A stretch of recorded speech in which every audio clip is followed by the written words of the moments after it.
ल अब हाम्रो अब शुभ विवाहमा हाम्रो अब डोल्पा जिल्ला अब मुट्केचोला गाउँपालिकाबाट हाम्रो वार्ड नम्बर 9 होर्ता भन्ने ठाउँबाट हामी एउटा हाम्रो नातिनीलाई लिइराखेका छौँ। हाम्रो अब विवाहको क्रममा हाम्रो अब के गर्ने यस्तै हो। हामी अब अहिले हिमालमै बसिरहेका छौँ। अहिले हाम्रो टोली पनि पुर्याउन आइराखेको छ र हाम्रो टोली पनि केही हामी लिएर उता हिँड्दैछौँ।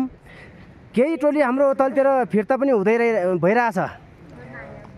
त्यस पछाडि अब टोलीहरू पुर्याउन पनि आएछ। अब टोली सबै खुसी छ। यही खुसियालीमा हाम्रो अब खुसियालीको रूपमा केही आशीर्वाद दिने र केही भनौँला के सम्झाउला बुझाउला भनेर आइरहेको छ हाम्रो टोली भनेर। हाम्रो इष्टमित्र हाम्रो ज्वाइँपट्टि पनि यहीँ पुग्नु भएको छ, दाइपट्टि पनि यहीँ पुग्नु भएको छ, मेरो छोराहरू पनि यहीँ पुगेछ।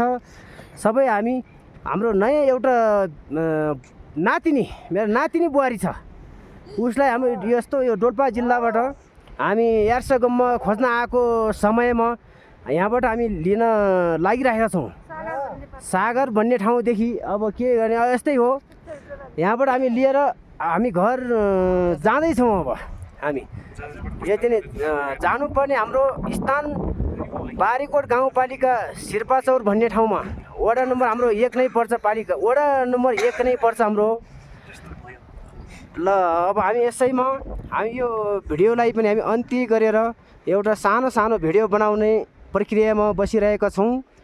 हाम्रो वन यार्सगममा खोज्ने वन पनि हाम्रो यही छ। यस्तै छ। अब के भने हिउँहरू छैन, पुरा ढाँड छ, ढाङ छ। के गर्ने यस्तै हो। यो हाम्रो यो सम्झनाको लागि हामी एउटा यो भिडियो बनाइराखेको छौँ। यो भिडियोलाई सबै जतिजना देख्नुहुन्छ उहाँहरूले सबैले लाइक कमेन्ट गरिदिनु होला भन्ने आशा राखिरहेको छु मैले।